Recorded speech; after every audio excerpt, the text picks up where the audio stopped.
Hi అండి, ఈరోజు కారం పట్టించుకున్నాను. ఆ కారం రెసిపీ చెబుతాను, చేసేసుకోండి. మీరు కూడా బాగుంటుంది. ఫ్రిడ్జ్లో పెట్టుకుంటే సంవత్సరం పాటు నిల్వ ఉంటుందండి.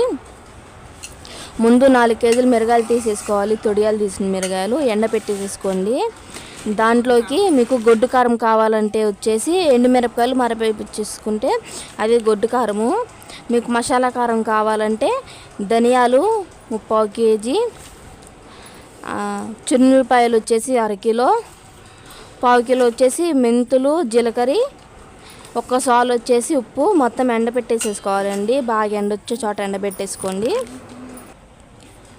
ఇప్పుడు అవి మొత్తం ఎండినాక ఒక 4 రోజుల దాకా ఎండినాక ఎండుమిరపకాయలన్నీ అవి తీసుకెళ్ళి మరైపించేసుకుంటామేనండి. అది గొడ్డు కారము,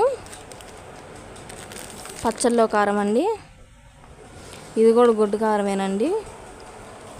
ఇప్పుడు మీకు చూపిస్తుంది వచ్చేసి మసాలా కారము, కూరలో కారం అండి. చాలా బాగుంటుంది. మనకి సంవత్సరం పాటు వచ్చిద్ది. మా వీడియో కనుక మీకు